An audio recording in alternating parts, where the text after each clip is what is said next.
सभी हैं कृष्ण के, तभी तो प्यारे हैं वे सदा। मेरे तो हैं कृष्ण केवल, दूसरा ना कोई। जैसा भी हूँ उन्हीं का हूँ, शरण में हूँ उनकी सदा। सुख दुख नहीं जग में, सिर्फ है परिस्थितियां। है सभी प्रसाद प्रभु की, लो लगे श्री कृष्ण से सदा। लो लगे श्री कृष्ण से सदा। हरे कृष्णा। अगले 3 श्लोकों के लिए निवेदन आदरणीय रीता दीदी से। हरे कृष्ण। हरे कृष्णा दीदी। सच्चिदानंद रूपाय विश्वोत्पत्ति हेतवे तापत्राय विनाशाय श्रीकृष्णाय वयं नुमः। कृष्णे सब धामोपगते धर्म ज्ञानादिपि सः कलौ नश्च दृशामेष पुराणार्को धुनोदित। वसुदेवसुतं देवं कंसचाणूरमर्दनं देवकी परमानन्दं कृष्णं वन्दे जगद्गुरुं। कृष्णं वन्दे जगद्गुरुं। हरे कृष्ण। हरे कृष्णा दीदी। पंचरत्न दिव्य श्लोक निवेदन आदरणीय विजय शर्मा दीदी से। हरे कृष्ण सर। हरे कृष्णा दीदी। हरे कृष्णा। अजो अपि सन्नव्ययात्मा भूतानामीश्वरो अपि सन् प्रकृतिं स्वाम् अधिष्ठाय सम्भवामि आत्ममायया। यदा यदा हि धर्मस्य ग्लानिर्भवति भारत अभ्युत्थानम् अधर्मस्य तदात्मानं सृजाम्यहम्। परित्राणाय साधूनां विनाशाय च दुष्कृताम् धर्म संस्थापनार्थाय संभवामि युगे युगे। जन्म कर्म च मे दिव्यम् एवं यो वेत्ति तत्त्वतः त्यक्त्वा देहं पुनर्जन्म नयति माम् अतिशो अर्जुन। वीतराग भय क्रोधा मन्मया मामुपाश्रिताः बहवो ज्ञान तपसा पूता मद्भावम् आगताः। हरे कृष्ण सर। हरे कृष्णा दीदी। सबसे पहले लेकर तेरा नाम प्रभु, करते हैं हम शुरू आज का काम प्रभु। सबसे पहले लेकर तेरा नाम प्रभु, करते हैं हम शुरू आज का काम प्रभु। शुद्ध भाव से तेरा ध्यान लगाए हम, विद्या का वरदान तुम्ही से पाए हम। शुद्ध भाव से तेरा ध्यान लगाए हम, विद्या का वरदान तुम्हीं से पाए हम। तुम्ही से है आगाज, तुम्ही से अंजाम प्रभु, करते हैं हम शुरू आज का काम प्रभु, तुम्ही से है से है आगाज, तुम्ही से है अंजाम प्रभु। करते हैं हम शुरू आज का काम प्रभु। सबसे पहले लेकर तेरा नाम प्रभु, करते हैं हम शुरू आज का काम प्रभु। सबसे पहले लेकर तेरा नाम प्रभु, करते हैं हम शुरू आज का काम प्रभु। हरे कृष्णा, हरे कृष्णा। हरे कृष्ण। आप हरे सभी कृष्ण, हरे कृष्ण। सम्मानित साधकों को सादर वंदन, अभिनंदन।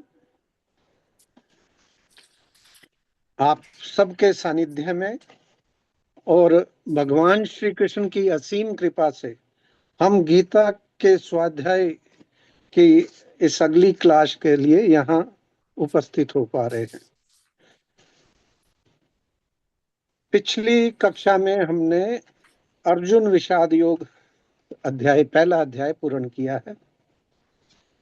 मैं एक निवेदन तो सभी सम्मानित साधकों से करना चाहूंगा कि इसकी असेसमेंट, इसका एक जो हर चैप्टर का एक असेसमेंट उपलब्ध हो जाता है, तो गीता परिचय अभियान पर ये उपलब्ध है। कुछ साधकों ने इसका अटेम्प्ट भी कर लिया है। मेरा बाकी सबसे भी विनम्र निवेदन है, हम हर चैप्टर के बाद इस असेसमेंट को जरूर करें, ताकि हमें खुद को पता चलता है कि हम कितना समझ पाए हैं, कितना इससे लाभान्वित हो पाए हैं।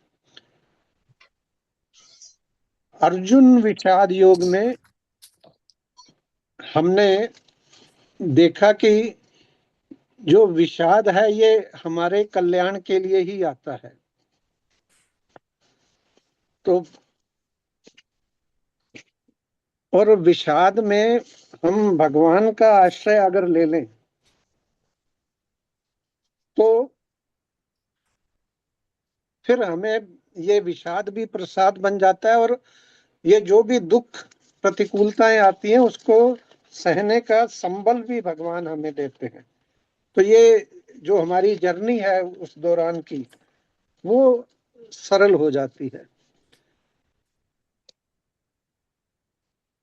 भगवत गीता के स्वाध्याय से हमने पहले चैप्टर में हमने अर्जुन एक तरह से हम सब के ही प्रतीक है, और उसके माध्यम से हमने देखा कि धृतराष्ट्र वृत्ति क्या होती है, और उस वृत्ति को हमारे अंदर अगर है तो उसको देख के राग द्वेष को कम करने के लिए हमें क्या करना चाहिए।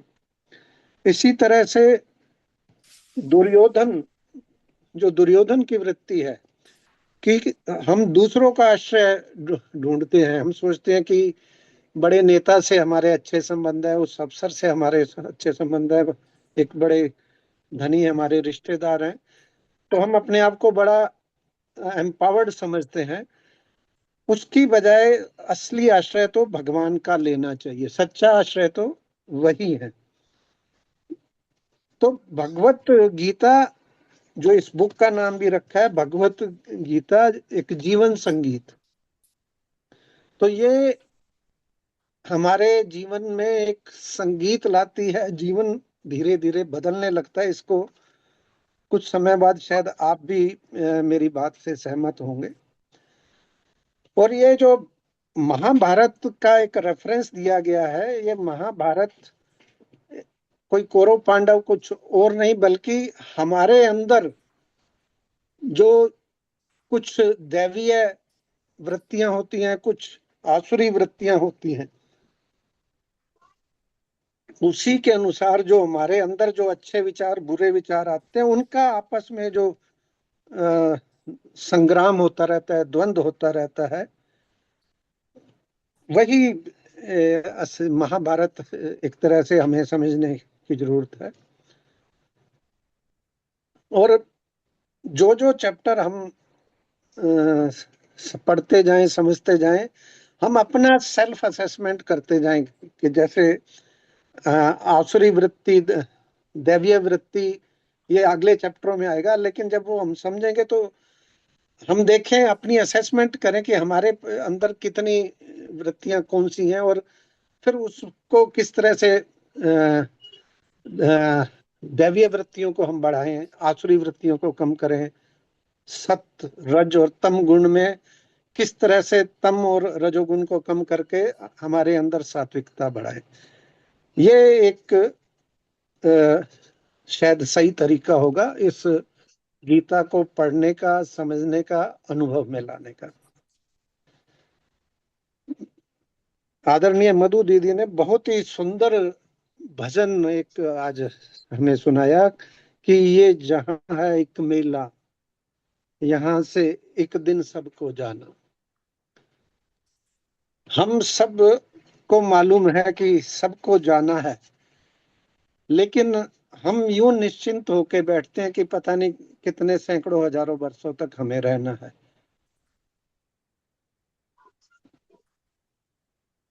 हम सबके जाने की वेला आएगी और आती जा रही है। ये जो ब्रह्मचर्य आश्रम, गृहस्थ आश्रम, वानप्रस्थ आश्रम, संन्यास आश्रम का एक जो एक परंपरा सनातन धर्म में रखी गई थी, उसका उद्देश्य भी यही था कि गृहस्थ आश्रम तक हम सारे सुख भोग करके उनसे तृप्त हो जाएं, विरक्त हो जाएं, मुक्त हो जाएं। किंतु अक्सर हर आम आदमी इसके बाद भी परिवार संसार से मोह ग्रसित रहता है, उसका मोह खत्म नहीं होता है। और पहले अध्याय और उससे पहले हमने जो समझा था कि मनुष्य जीवन का उद्देश्य क्या है, क्या खाली खाना पीना सोना मैथुन यही मनुष्य जीवन का उद्देश्य है जो बाकी योनियों में हम करते हैं, या यहाँ कुछ और उद्देश्य है? और ये जो काया हमें मिली है, इसका समय रहते क्या सदुपयोग हो सकता है, किस तरह से हम अपना कल्याण कर सकते हैं? और अगर नहीं हम समय रहते जगे तो फिर जैसे हर कोई जो इस दुनिया से जाता है, और फिर हम सब गाते हैं कि राम नाम सत्य है, सत्य बोलो गत है। यानी सिर्फ राम का नाम, प्रभु का नाम ही सत्य है। ये जीवन अनित्य है, नाशवान है और मृत्यु निश्चित है। ये जो लाइन है ये हमें सत्य यानी परमात्मा की ओर चलने को प्रेरित करती है। वहां जो भी सुनता है कुछ समय के लिए हम सब में शमशान वैराग्य आता है, हमें लगता है कि ये सब संसारिक चीजें बेकार हैं। लेकिन जैसे ही लौटते हैं फिर हम संसार में रमने लगते हैं। और वो जिसको चार कंधों पे लेके जाते हैं वो भी इसको सुन के सोच रहा होता है कि क्यों नहीं ये बात मुझे समय रहते समझ में आ गई, नहीं तो शायद मेरा भी कल्याण हो जाता। हम आज दूसरा अध्याय शुरू करेंगे।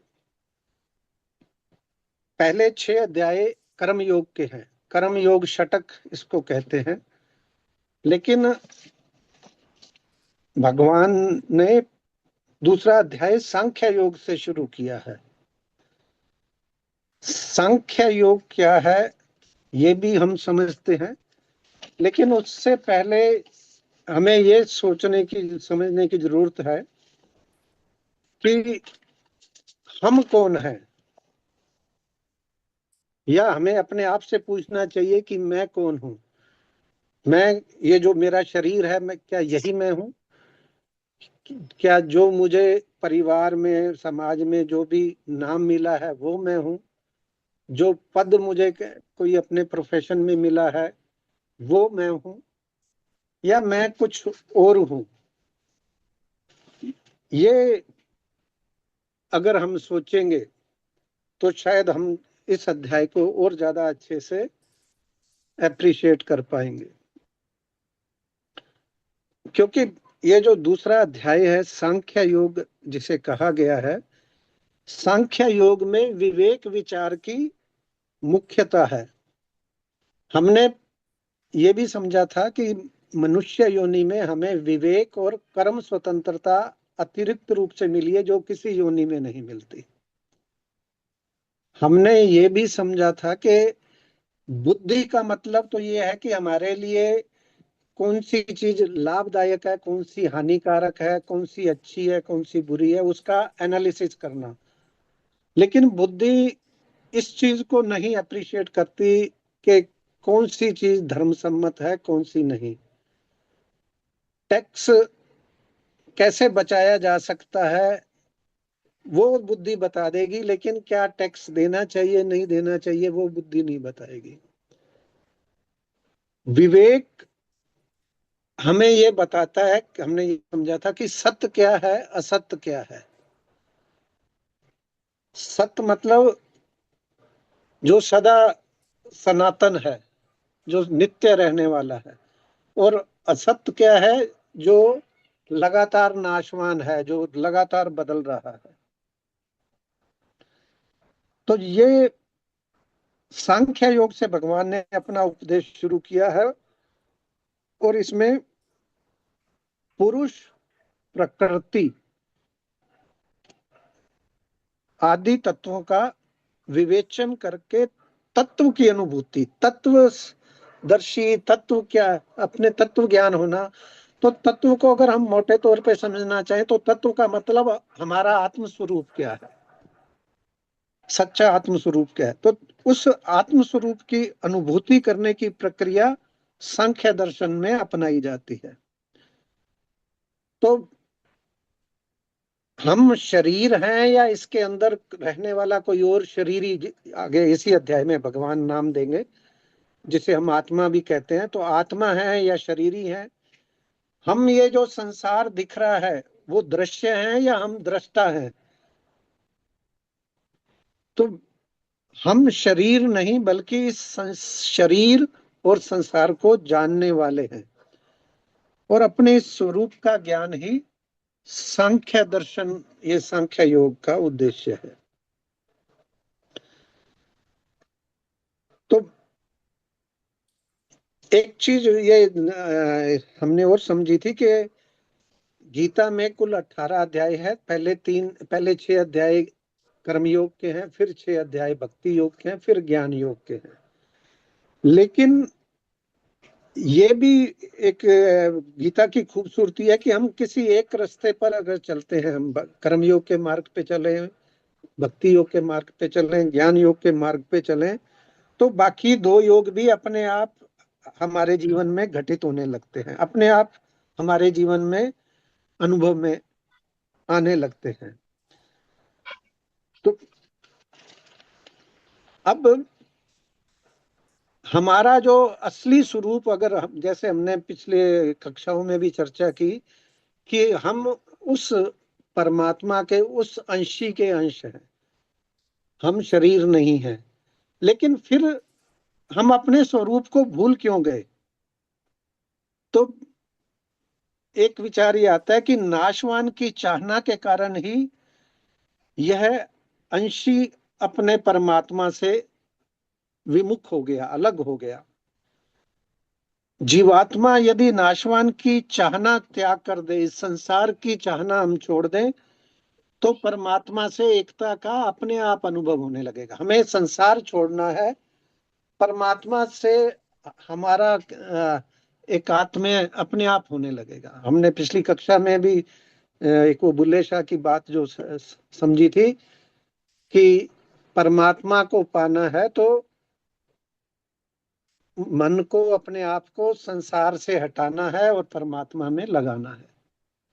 दोनों नावों की सवारी नहीं हो सकती। ये हमें तय करना है कि हमें संसार चाहिए या अपना कल्याण चाहिए। मनुष्य को विचार करना चाहिए कि हमने पूरे जीवन में इतने सुख भोग किए हैं, इतना धन संपत्ति अर्जित की, इतनी कामनाओं की पूर्ति की, तो क्या हमें तृप्ति हो गई? और नहीं हुई तो अब कैसे होगी। कामनाएं कभी पूर्ण नहीं होगी, ये हमें समझ लेना चाहिए। एक कामना पूरी होती है तो वो 4 कामनाओं को जन्म देती है। तो असली तरीका क्या है कि है सो सुंदर है सदा, नहीं सो सुंदर नाही, नहीं सो प्रगट देखिए, है सो दिखे नाही।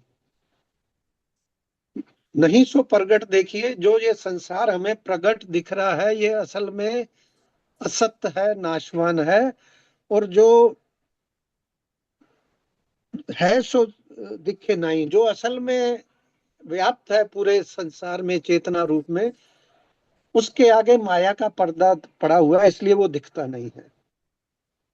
तो ये जब चीजें हो सकता है अभी आपको थोड़ा मेरे बातें कलिष्ठ लग रही हो, पर धीरे धीरे ये चीजें जो हम और विस्तार से समझेंगे तो ये फिर हमें समझ में आने लगेंगी।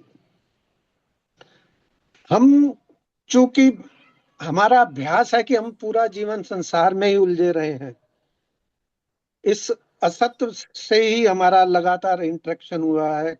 हमने इच्छाएं कामनाएं हमको जकड़े रहती हैं और इनसे कभी संतुष्टि होती नहीं है। संतुष्टि कैसे होती है उसकी भी हमने चर्चा बहुत शुरुआती तौर पे की थी कि धीरे धीरे संसार से विमुख होके हम परमात्मा के सम्मुख हों, कैसे सत्संग करें, सुमिरन करें, नाम जप करें। एक शिव पार्वती की कथा का जो रेफरेंस रामचरितमानस में भी आता है कि जहाँ भगवान शिव कहते हैं कि उमा कहूं मैं अनुभव अपना, सत्य हरि भजन जगत सब सपना। एक प्रभु का नाम ही सत्य है, बाकी ये जगत संसार सब असत्य है, सब एक दिन मिटने वाला है, ये छूटने वाला है। तो उस वो हमसे छूटे और जीते जी हम ही इनकी इसकी मोह माया से अपेक्षाओं से मुक्त हो जाएं, ये जरा सा हमें समझना होगा। तो जो हमारे अंतःकरण पर मोह माया की धूल जमी हुई है उसे सेवा सुमिरन सत्संग से धीरे धीरे हटाना शुरू करें। इसीलिए निवेदन किया जाता है कि एक माला से हम शुरू करें, कम से कम एक माला नाम जप करें, रोज कुछ गीता स्वाध्याय करें, सत्संग सुने। तो जैसे जैसे हमारा ध्यान इस आध्यात्मिक मार्ग पे चलने लगेगा, सांसारिक मार्ग अपने आप छूटने लगेगा। उसकी जो महत्ता हमारे दिलो दिमाग पे छाई हुई है शायद वो अपने आप धीरे धीरे कम होने लगेगी।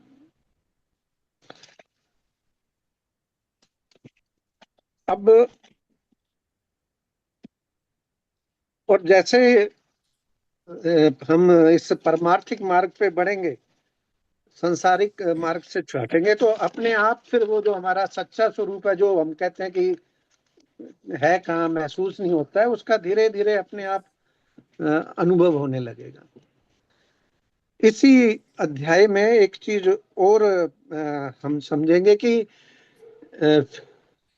हम शरीर का मतलब समझते हैं, ये जो शरीर हमें दिख रहा है,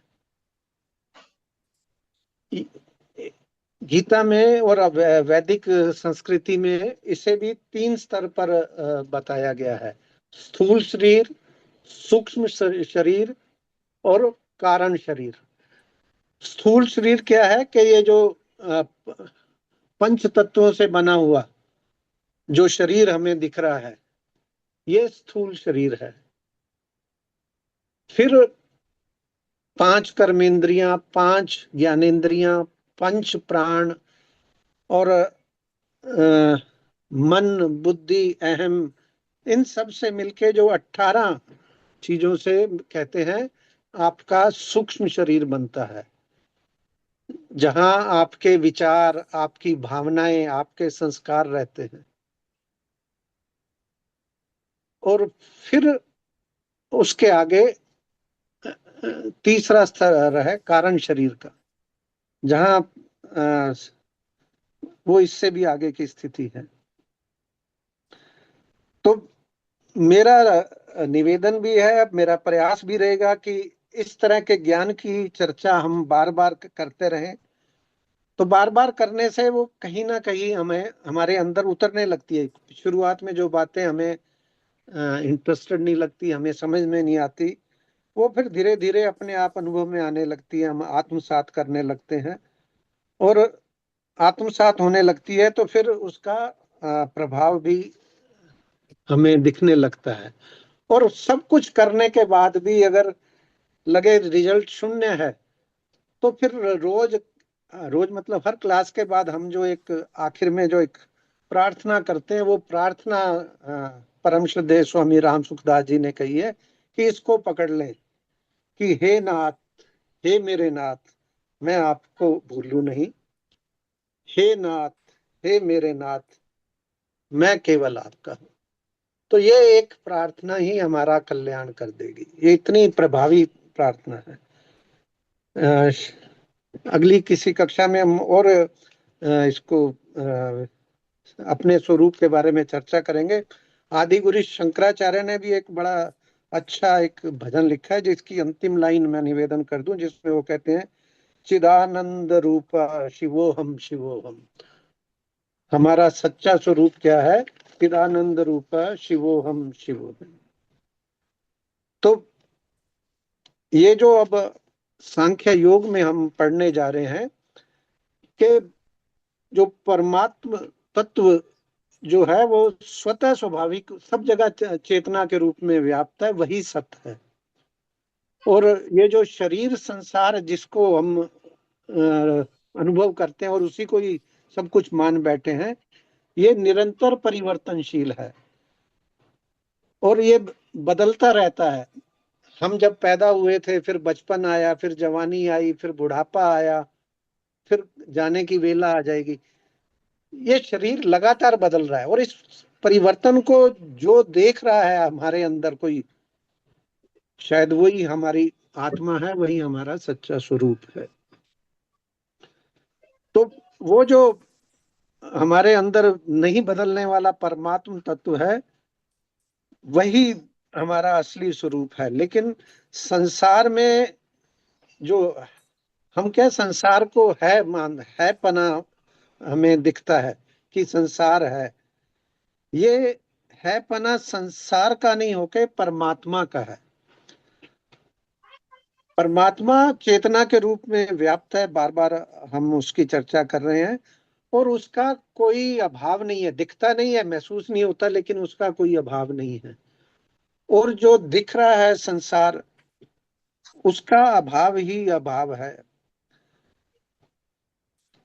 अब जो शरीर की हम बात कर रहे थे, तो उसके लिए भी एक चौपाई है कि जो पंच तत्व क्षिति जल पावक गगन समीरा। क्षिति मतलब पृथ्वी, जल, पावक मतलब अग्नि, गगन समीरा, पंच रहित रचित अति अधम शरीरा। इन पंच तत्वों से ये नाशवान शरीर बना है। जैसे संसार की सब वस्तुओं की रचना इन पंच तत्वों से हुई है, उन्हीं से ही ये हमारा शरीर भी बना है। इसलिए शरीर और संसार की तो आप में आपस में एकता है, क्योंकि वो एक ही तत्वों से बने हैं। लेकिन जो आत्म स्वरूप आत्मा तत्व है, परमात्मा है, हमारे आत्मा का जुड़ाव किससे होना चाहिए या किससे उसके गुण मेल खाते हैं? परमात्मा से है। लेकिन यहाँ इस जगत में आके हमने इस संसार को अपना मान लिया है और इसीलिए हम अपना स्वरूप भूल गए हैं, और इसीलिए बार बार एक ही चौपाई बार बार हमारे सामने आती है कि ईश्वर अंश जीव अविनाशी, चेतन अमल सहज सुख राशि। बार बार हमें अब बताया जा रहा है कि आप चेतन अमल सहज सुख राशि हो, और ये सब होते हुए भी हम क्यों इस संसार से, इस शरीर से सुख चाहते हैं? हम उससे जुड़ जाएं तो ऐसी परमानंद की स्थिति में पहुंच जाएंगे कि फिर किसी चीज की जरूरत नहीं है। अपना मूल स्वरूप हम भूल गए हैं, यही हमने मूल में भूल की है, और इसी वजह से इस संसार में, इस जगत में हमें दुख महसूस होते हैं, क्योंकि दुख शरीर को होते हैं और शरीर को हमने अपना मान लिया है। इसी पे चर्चा आज के इस अध्याय में हम करेंगे। तो पिछले अध्याय में हमने देखा था कि अर्जुन को जब भगवान ने कौरवों के सामने लाकर खड़ा किया और सामने भीष्म पितामह और आचार्य द्रोण को देखकर उसके अंदर मोह ममता जाग गई, मोहित हो गया और वो अपना कर्तव्य कर्म भूल के युद्ध ना करने के तरह तरह के जस्टिफिकेशन देने लगा। युद्ध से विमुख, अपने कर्तव्य कर्म से विमुख होकर अहिंसा को अपनाने को वो ज्यादा अच्छा बताने लगा और युद्ध को उल्टा वो पाप कर्म बताने लगा। तो ऐसी स्थिति में फिर श्री कृष्ण के द्वारा गीता का प्रकट्य होता है, उनकी कृपा हम पर अवतरित होती है। तो दूसरा अध्याय हम शुरू कर रहे हैं 27वें पेज से। दोनों सेनाओं में सौजनों संबंधियों को देखकर अर्जुन में मोह जागृत हो गया। मोहित अवस्था में होने के कारण अब वो युद्ध ना करने के बहुत सारे तर्क दे रहा था और सब कुछ लगातार बोल के आखिर में उसने हताश होकर धनुष बाण छोड़कर रथ में पीछे बैठ गया। ऐसी विषाद मग्न अर्जुन के प्रति भगवान कहते हैं और संजय बता रहे हैं। संजय उवाच तम तथा कृपयाविष्टम श्रूप पूर्णकुलेक्षणम विषीदन्तमिदं वाक्यमुवाच मधुसूदनम। यानी कि वैसी कायरता से व्याप्त हुए उस अर्जुन के प्रति जो कि विषाद कर रहे हैं और आंसुओं के कारण जिनके नेत्रों की शक्ति अवरुद्ध हो गई है, वो मोहित अवस्था में है, डिप्रेशन में है, बहुत बुरी तरह से उसको विषाद का अनुभव हो रहा है और आंखों में पानी भर गया है। तो पानी भरने से वो देख भी नहीं पा रहा है और उसकी ये अवस्था, और पीछे जाके वो अपना सारा गांडी वगैरह छोड़ के बैठ गया है। तो उसने जितने भी दलीलें दी अपना युद्ध ना करने की, श्री कृष्ण ने अभी तक कुछ नहीं बोले हैं, लेकिन दलील का उत्तर ना देकर अब भगवान जब शुरू करेंगे तो सीधे युद्ध करने की आज्ञा देंगे। कारण कि वो जो अपने मताग्रह में ग्रसित है, वो अपने मताग्रह को एकदम सही मान रहा है। तो ऐसी स्थिति में हम किसी को सही राय भी दें तो वो उसको रिसीव करने की स्थिति में नहीं होता है। तो मोहित अवस्था में हम सबको झूठ, सच को झूठ और झूठ को सच समझते हैं। और ऐसी स्थिति में भगवान अब अर्जुन को शोक थेरेपी, ऐसे तो बोलेंगे तो उसके समझ नहीं में आएगी, एक झटका देते हैं, शोक थेरेपी देते हैं। क्या कहकर देते हैं? तो श्लोक संख्या 2 से हम शुरू करते हैं। निवेदन आदरणीय मुकेश वर्मा जी से श्लोक संख्या 2 और 3 के लिए। आदरणीय मुकेश वर्मा जी।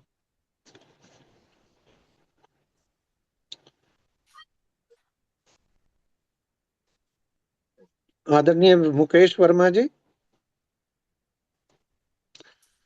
शायद सुन नहीं पा रहे। कोई और पढ़ना चाहेंगे श्लोक संख्या 2 और 3? जी हरे कृष्णा, मैं पढ़ दूं सर? जी हरे कृष्णा जी। आदरणीय जायसवाल साहब प्लीज। हरे कृष्णा। हरे कृष्णा। कुतस्त्वा कश्मीलम इदम विषये समुपस्थितम अनार्य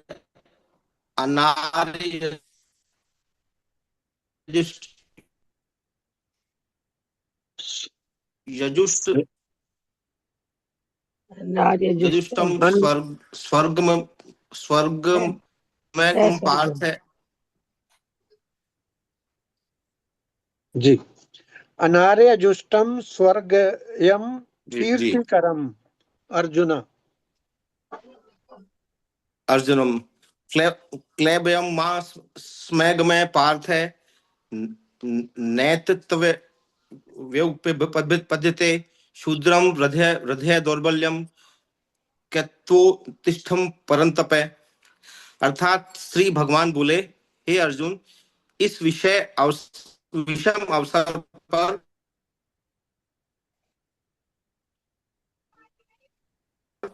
तुम्हें यह कायरता कहां से प्राप्त हुई जिसका कि श्रेष्ठ पूर्व गति देने वाली नहीं है।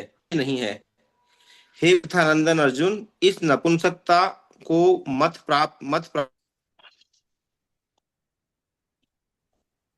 हो, क्योंकि तुम्हारे तुम्हारे में यह उचित नहीं है। दुर्बलता का त्याग करके युद्ध के लिए खड़े हो जाओ। हरे कृष्ण। हरे कृष्णा हरे कृष्णा। देखिए, यहाँ से अब भगवान अपना उपदेश उद्बोधन शुरू कर रहे हैं, और जहां भी भगवान बोल रहे हैं वहां वेद व्यास जी ने श्री कृष्ण उवाच नहीं बोला, श्री भगवान उवाच बोला है। भगवान की वाणी है। और पूरी गीता में उन्होंने जिसने जो बोला है उसको वैसा का वैसा ही इसमें लिखा है। इसीलिए वो कहते हैं कि ज्यों की त्यों धर दीनी चदरिया। जो जो जिसने बोला उन्होंने बिल्कुल उसको उसी तरह से हम सब के लिए प्रस्तुत किया है। तो शोक थेरेपी देते हुए अर्जुन परम वीर, आज तक कोई युद्ध नहीं हारा, रथी महारथी से भी ऊपर अति रथी। और भगवान सीधा उसको क्या कह रहे हैं कि इस विषम अवसर पर यह कायरता तुम्हें कहां से प्राप्त हुई। कायर एक तरह से भगवान कह रहे हैं। तो और ये भी कह रहे हैं कि प्राप्त कर, यानी कि तेरे अंदर तो कायरता थी नहीं, अब कहां से आ गई। तो हे अर्जुन, तेरा युद्ध रूपी कर्तव्य कर्म से भागने का जो निर्णय है, इससे तेरा ना तो लौकिक, ना परलौकिक, ना आध्यात्मिक कोई भी उद्देश्य पूर्ण नहीं होगा। ये जो पहला श्लोक संख्या 2.2 में 3 शब्द जो आए हैं, आर्य जुष्टम स्वर्गयम और कीर्तिकरम। तो संसार में 3 तरह के मनुष्य होते हैं, और कर्तव्य पालन तीनों के लिए आवश्यक है, ये भगवान कह रहे हैं। आर्य जुष्टम किसे कहते हैं? जो श्रेष्ठ समाज के श्रेष्ठ पुरुष हैं, विचारशील हैं, वे अपने विवेक का ठीक ठीक सही इस्तेमाल करते हैं, और आगे पीछे सब कुछ सोच के विवेक पूर्वक निर्णय लेते हैं। और शास्त्र और भगवत वचनों में इनका विश्वास होता है, इसलिए इन्हें श्रेष्ठ माना गया है। तो फिर स्वर्गम पुण्य कर्म करने वाले, इनका विवेक जागृत होता है, लेकिन सकाम भाव से ये कर्म करते हैं। ये परलौकिक सुख या स्वर्ग प्राप्ति के लिए विभिन्न यज्ञ, तप, दान आदि का सहारा लेते हैं। पुण्य कर्म करते हैं लेकिन सकाम भाव से करते हैं। और फिर कीर्ति कर्म, जो संसार का आदर करने वाले हैं, जो प्रत्यक्ष दिखता है उसी पर विश्वास करते हुए अपने इंद्रिय तृप्ति के लिए, मान बढ़ाई के लिए, दिखावे के लिए जो अपना पूरा सामर्थ्य और समय लगा देते हैं। समाज क्या कहेगा और उनको दिखाने के लिए। तो हम सभी मनुष्य ज्यादातर इसी श्रेणी के हैं। तो भगवान कहते हैं कि इन तीनों श्रेणी के जो पुरुष हैं, इनमें से किसी का भी ये कल्याण नहीं करने वाली तेरी सोच। तो अर्जुन जैसे महारथी को ये जो भगवान ने बोला क्लीव, अर्थात नपुंसक कह दिया उन्होंने, सिर्फ इसलिए कि एक बार उसको एक जैसे चांटा मारना होता है, एक शॉक थेरेपी देनी होती है, तो उसको लगेगा कि भगवान ने ऐसा कैसे कह दिया। ताकि वो अपने, वो जो एक विलाप किए जा रहा है, उस मोह में ग्रसित हो रखा है, उससे बाहर आए। तो एक मिनट, फोन आ रहा है, मैं एक फोन कर।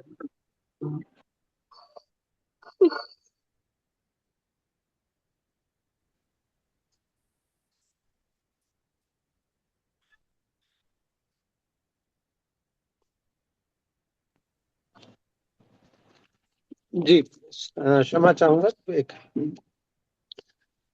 तो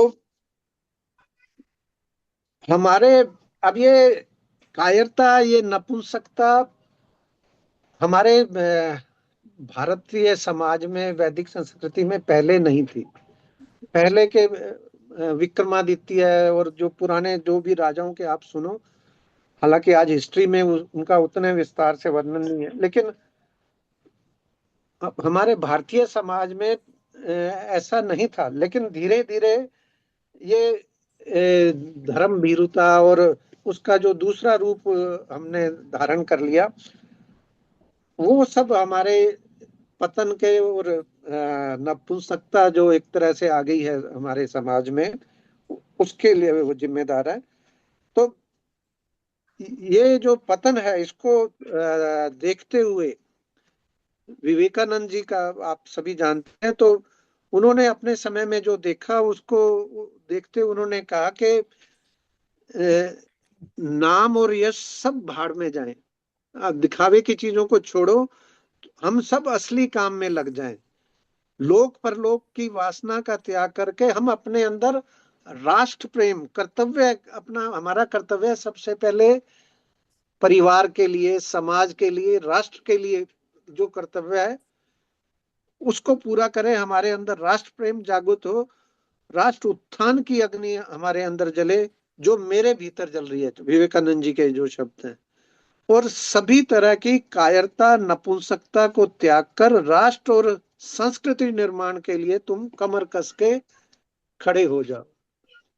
ये झूठी एक अहिंसा का एक लबादा ओढ़ के हम बैठने से हमारा कल्याण नहीं होगा। बिना पुरुषार्थ के किसी भी क्षेत्र में कोई सफलता नहीं मिलने वाली। पुरुषार्थ करना पड़ेगा, कर्म करने पड़ेंगे, प्रारब्ध एक अलग चीज है, लेकिन पुरुषार्थ और प्रारब्ध मिलके ही अंततः सफलता फलीभूत करते हैं। आध्यात्मिक होने का अर्थ राष्ट्र के प्रति अपने कर्तव्य पालन को त्याग कर स्वार्थी हो जाना नहीं है। और योगी बनने से पहले हम उपयोगी बने। हम राष्ट्र के लिए, समाज के लिए, सबके लिए उपयोगी बने, वो योगी होने से कहीं बेहतर है। ये श्लोक संख्या 2.2 से समझने की बात है। फिर 2.3 में भगवान अर्जुन को परंतप नाम से संबोधित कर रहे हैं। परंतप मतलब दुश्मनों को तपाने वाला। तो भगवान कह रहे हैं कि तुमने तो दुश्मनों को आज तक तपाया है, और तुम आज कैसे खुद पीड़ित हो रहे हो। श्री कृष्ण अर्जुन को उसका कर्तव्य पालन के लिए प्रेरित कर रहे हैं। तो गीता का जो उद्घोष है, वो कर्तव्य पालन के लिए है। कर्तव्य पालन, कर्तव्य धर्म सबसे ऊंचा रखा है गीता ने, यही उसका सबसे बड़ा उद्घोष है।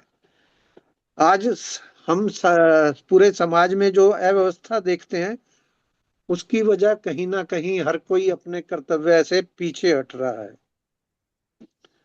हम सभी अधिकार की तो बात करते हैं, लेकिन हमारी ड्यूटी क्या है, हमारी कर्तव्य क्या है, उसकी बात कोई नहीं करना चाहता। हमें देश हमारे लिए ये करे, हमें ये मिले, ये तो हम सब बातें करते हैं, लेकिन हम देश के लिए क्या कर सकते हैं, उसकी कोई बात नहीं करना चाहता है। हम अपना गौरवशाली अतीत भूल गए हैं, हमारे अंदर की ऊर्जा और ताकत का हमें पता नहीं है। शंकराचार्य जी, आदि गुरु शंकराचार्य जी ने कहा था, जो वेदों को नहीं मानता उसे वो नास्तिक कहते हैं। लेकिन विवेकानंद जी ने क्या कहा, जिसका खुद में विश्वास नहीं है, सेल्फ कॉन्फिडेंस नहीं है, जिसका स्वाभिमान मर गया है, मेरी नजर में तो वो नास्तिक है। जो अपने आप भी तेरे अंदर आत्मा है, तो परमात्मा है, तुम उसको नहीं ऑनर कर रहे, तो तुमसे बड़ा कोई नास्तिक नहीं है। इसीलिए उन्होंने कहा था कि उठो और खड़े हो जाओ, और जब तक लक्ष्य प्राप्ति नहीं हो रुको मत। तो दो बातें, एक तो कायरता को छोड़ें और एक अपने कर्तव्य धर्म को सर्वोपरि रखें, यही यहाँ भगवान कह रहे हैं। अब अर्जुन अपनी अब अर्जुन पे मताग्रह हावी है। वो अपनी बात लगातार कृष्ण को कह रहे थे, और भगवान ने क्या कहा कि हे परंतप, हृदय की इस तुच्छ दुर्बलता का त्याग करके युद्ध के लिए खड़े हो जाओ। वो कुछ कह रहा है, भगवान उसको बिल्कुल कुछ और बात कह रहे हैं, उसके समझ ही नहीं आ रही है। हम ऑफिस में अपने बॉस से छुट्टी मांगने जाएं, कुछ बहुत जरूरी घर में कोई गतिविधि है, छुट्टी चाहिए, और बॉस के इस एप्लीकेशन को तो इधर रखो, तुम तो पहले ये काम करके लाओ। तो हमें शायद वो उसको हम रिलीज नहीं करें। वही चीज अर्जुन को है। वो एक तरह से झल्ला जाता है कि भगवान ये कैसे युद्ध करने के लिए कह रहे हैं। तो अपनी दलीलों का समाधान ना पाकर वो एकदम से उत्तेजित होकर अर्जुन बोलते हैं। अर्जुन उवाच, श्लोक संख्या 2.4 2.5, निवेदन आदरणीय ऋतु आनंद दीदी से। श्लोक संख्या 2.4 2.5। हरे कृष्णा सर। हरे कृष्णा, हरे कृष्णा। कथं भीष्मम् अहं संख्ये द्रोणं च मधुसूदन इषुभिः प्रत्युत्स्यामि पूजार्हा वरिसूदन गुरून् हत्वा हि महानुभावान् श्रेयो भोक्तुं भैक्षं पीह लोके अत्वार्थकामांस्तु गुरुनिः भुंजीय भोगान् रुधिर प्रदिग्धान्। अर्जुन बोले, हे मधुसूदन, मैं रणभूमि में भीष्म और द्रोण के साथ बाणों से कैसे युद्ध करूं, क्योंकि हे अरिसूदन, ये दोनों ही पूजा के योग्य हैं। महानुभाव गुरुजनों को न मारकर इस लोक में मैं भिक्षा का अन्न खाना ही श्रेष्ठ समझता हूँ, क्योंकि गुरुजनों को मारकर यहाँ रक्त से सने हुए तथा धन की कामना की मुख्यता वाले भोगों को ही तो भोगूंगा। हरे कृष्णा। हरे कृष्णा, हरे कृष्णा। अर्जुन भगवान को किन नामों से संबोधन कर रहा है? मधुसूदन, अरिसूदन। क्यों? क्योंकि भगवान ने मधु नामक एक दुष्ट का वध किया था। अरिसूदन मतलब बहुत सारे दुष्टों का संहार किया था। तो अर्जुन कह रहा है कि आपने जो मधु को मारा, जो और दुष्टों को मारा, वो मधु नामक राक्षस को जो आपने मारा, और ये आपने दुष्टों का संहार किया था। उनसे हमारा ये जो आप मेरे को कह रहे हो, मेरे सामने तो आचार्य द्रोण, जिनसे मैंने ये सारी विद्या सीखी है, भीष्म पितामह, जिनकी गोद में बैठकर मैं बड़ा हुआ हूँ, खेल कर बड़ा हुआ हूँ, वो मुझसे कितना प्रेम करते हैं। तो मैं आपके ने जिनसे युद्ध किया वो अलग चीज है, मेरे सामने जो युद्ध का सिनेरियो है वो अलग चीज है। मैं इनसे कैसे युद्ध कर सकता हूँ? और इनको मारने से, इनसे युद्ध करने से अच्छा है कि मैं भिक्षा का अन्न खा लूं। अब अर्जुन ये सोच रहा है कि वो अपना कर्तव्य पालन का त्याग करके अहिंसा जैसी बुराई को अपनाकर भी वो सही कर रहा है। यही चीज गीता हमें सिखाएगी कि कई बार बुराई भी अच्छाई का लबादा उड़कर आती है, तो हम उसे पहचान नहीं पाते। जैसे जो रामायण में रावण साधु वेश धर के आया, साधु बनकर आया, तो सीता उन्हें पहचान नहीं पाई। वो उनका हित करने के लिए आया था। तो इसी तरह से कई बार बुराइयां भी अच्छाई का नाम लेकर आती है, जैसे यहाँ अर्जुन को लग रहा है। इसीलिए वे अहिंसा के आवरण में अपने नियत कर्तव्य कर्म, एक क्षत्रिय का नियत कर्तव्य कर्म क्या है? जो युद्ध। अधर्म से हटे हुए हैं उनका वध करना, युद्ध करना अपने हकों के लिए। तो वो उस कर्तव्य कर्म को छोड़ के अहिंसा रूपी बुराई उसको सही लग रही है। जब बुराई बुराई के रूप में हो उसको पहचानना आसान है, उसको मिटाना आसान है, लेकिन जब वो अच्छाई का वेश कर पहन कर आती है तो उसको पहचानना भी मुश्किल है और मिटाना भी मुश्किल है। तो एक अहिल्याबाई होलकर का नाम आपने सुना, उन्होंने वाराणसी में बहुत सारे मंदिरों का जीर्णोद्धार भी कराया है। वो खुद अपने राज्य का सारा प्रबंधन संभाल रहे थे। उनके बेटे से कोई गलती हो गई और किसी युवती का शील हरण हो गया। उसका प्रकरण जब उनके सामने आया तो उन्होंने अपने बेटे को भी मृत्यु दंड दिया। वो उस मोह से ग्रसित नहीं हुई कि ये मेरा बेटा है और क्या होगा। तो जब आप जिस पद पे जिस स्थिति में हो, आपका जो भी कर्तव्य कर्म है वही करना आपके लिए सबसे हितकारी है, ये भगवान हमें कह रहे हैं। और हम क्या है कि अक्सर मोह ग्रस्त होके और उस स्थिति को सही ना समझकर अपने मताग्रह से, अपनी तुच्छ बुद्धि से जो निर्णय लेते हैं वो फिर हमें द्वंद में डालते हैं। वो हमें सही गलत का अ, हमें समझ में नहीं आता। हमारा विवेक शायद उस तरह से काम नहीं करता है जैसा उसे करना चाहिए। तो इसी चीज को आगे श्लोक संख्या 2.6 में समझते हैं। अब निवेदन 2.6, 7 और 8 के लिए निवेदन आदरणीय मधु दीदी से एक एक करके आप पढ़ते चलें, एक एक श्लोक को फिर हम समझते चलेंगे। आदरणीय मधु दीदी। जी हरे कृष्ण भैया। हरे कृष्ण। न चैतुर्दित्यं कतरन्नो गर्यो यद्वाजयेम यदि वानो ज्येयुः यानीव हत्वा न जिजीविषामः तेजवस्थिता प्रमुखे धृतराष्ट्रः। हम यह भी नहीं जानते कि हम लोगों के लिए युद्ध करना और न करना इन दोनों में से कौन सा अत्यंत श्रेष्ठ है, अथवा हम उन्हें जीतेंगे या वे हमें जीतेंगे। जिनको मारकर हम जीना भी नहीं चाहते वे ही धृतराष्ट्र के संबंधी हमारे सामने खड़े हैं। हरे कृष्ण।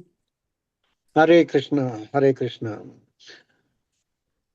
अर्जुन का मताग्रह अब धीरे धीरे लाइन पर आना शुरू हुआ है। अब वो कहता है कि हमें नहीं पता कि मार युद्ध करना सही है या ना करना सही है। पहले तो उसने स्ट्रेट अवे कह दिया था कि नहीं करेंगे, युद्ध गलत है। और अब कह रहा है मैं कि मुझे नहीं पता कि युद्ध करना सही है या गलत है। और थोड़ा सा अब उसमें सकाम भाव भी दिख रहा है कि हम उसे जीतेंगे अथवा नहीं जीतेंगे, ये उससे वो प्रेरित हो रहा है। और जिनको जो सामने भीष्म पितामह द्रोणाचार्य है, जो सगे संबंधी है, उनको मारकर हम जीना भी नहीं चाहते। वे धृतराष्ट्र के सेना में हमारे सामने खड़े हैं। तो ऐसा अनिश्चय की स्थिति हम सबके जीवन में भी आती है। जिंदगी कई बार हमें ऐसे दोराहे चौराहे पे लाके खड़ा कर देती है। हमें समझ में नहीं आता कि हम किधर जाएं। और इसी को कॉन्फ्लिक्ट ऑफ ड्यूटी भी कहा जाता है, द्वंद्व जिसे कहा जाता है। और जनरली ऐसा तब होता है जब हमारा मताग्रह प्रबल हो जाता है। हमने कुछ पहले से तय कर लिया है, उसी को ही पोषित हम करते जाते हैं और विवेक से काम नहीं लेते, उस तरह से स्थितियों का आकलन नहीं करते हैं। और जैसे अभी पिछली कक्षा में हमने समझा था, हमारी स्थिति ऐसी बैलगाड़ी की हो जाती है जिसके दोनों तरफ बैल बंधे हुए हैं। तो एक बार हमें लगता है इस तरफ जाना सही है, फिर लगता है नहीं इधर जाना सही है। तो ये जो द्वंद्व हमारे जीवन में आता है, गीता इसके बिल्कुल ऐसी स्थितियों के लिए बहुत ही सटीक, इससे बढ़िया कोई ग्रंथ नहीं है। हमारा कर्तव्य कर्म क्या है, हम कैसे इस राष्ट्र, समाज और देश के लिए उपयोगी बने, यही गीता का मुख्य विषय है। जब भी जीवन में अनिर्णय की कोई स्थिति आए तो हमें भगवान की शरण लेना, यानी कि गीता का आश्रय लेना सबसे अच्छा है। महात्मा गांधी जी तो ये कहते थे कि उनको जब भी इस तरह की अनिर्णय की स्थिति आती थी तो वो गीता लेकर बैठते थे और उसको रेंडमली खोलते थे, और जो उनका तो अनुभव ये रहा कि हर बार जो भी दिक्कत थी, जो भी पन्ना सामने आया, उससे उनके द्वंद्व का समाधान हो गया। उनको जो भी चीज समझना चाहते थे वो उससे समझ में आ गई। गीता इतना अद्भुत ग्रंथ है। तो वो महात्मा गांधी कहते हैं कि अपने सामाजिक और राजनीतिक जीवन में मेरे सामने ऐसी दुविधा कई बार आई, लेकिन गीता ने मुझे हर बार मार्ग दिखाया है। अब अर्जुन का सोच और वाणी धीरे धीरे बदल रही है। कर्तव्य का निर्णय करने में वो अपने को असमर्थ पाकर भगवान से निवेदन करता है कि मैं तो नहीं समझ पा रहा कि क्या करूं। तो अर्जुन को अपने मन बुद्धि से ज्यादा भगवान श्री कृष्ण पे विश्वास है। सब कुछ गलत हो रहा है, लेकिन सबसे अच्छी है कि वो भगवान के आश्रय में है। हालांकि मताग्रह के कारण आश्रय में तो आ गया, लेकिन अभी भी वो जो शरणागत होने जा रहा है वो अभी पूरे मन से नहीं है। अंदर ही अंदर उसके द्वंद अभी भी चल रहा है। लेकिन भगवान से वो निवेदन कर रहा है, क्या कर रहा है कि श्लोक संख्या 2.7 जी आदरणीय मधु दीदी। जी भैया। कार्पण्यदोषोपहत स्वभावः पृच्छामि त्वां धर्मसमूढचेतः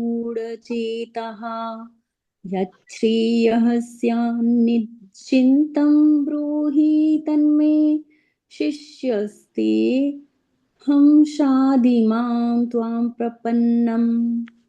कायरता रूप दोषों से तिरस्कृत स्वभाव वाला और धर्म के विषयों में मोहित अंतःकरण वाला मैं आपसे पूछता हूँ कि जो निश्चित कल्याण करने वाली हो वह बात मेरे लिए कहिए। मैं आपका शिष्य हूँ, आपकी शरण होते हुए मुझे शिक्षा दीजिए। हरे कृष्ण हरे हरे कृष्ण। कृष्ण। देखिए, ये जो श्लोक संख्या 2.7 है, इसको एक तरह से गीता की नींव यहाँ से डल रही है। क्यों डल रही है? यहाँ अर्जुन भगवान के शरणागत हो रहा है और मान रहा है कि कायरता के दोष से तिरस्कृत स्वभाव वाला और धर्म के विषय में मेरा अंतःकरण मोहित है। जब तक हम ये नहीं मानेंगे कि मैं गलत हूं, कोई भी हमारा कल्याण नहीं कर सकता। पहले तो हम ये माने कि मैं भटक गया हूं और मुझे किसी गाइड की जरूरत है। तो मैं आपसे पूछता हूं, जो निश्चित कल्याण करने वाली हो वो आप मुझे कहिए। मैं आपका शिष्य हूं, आपके शरण में मुझे शिक्षा दीजिए। तो वो भगवान के शरणागत हो गया है। शरणागति से अब ये गीता शुरू हो रही है। और ये एक तरह से शरणागत होना इसलिए भी जरूरी है, जैसे कोई मेडिकल कॉलेज में एडमिशन चाह रहा है, कोई इंजीनियरिंग में चाह रहा है, तो 12th पास होना जरूरी है।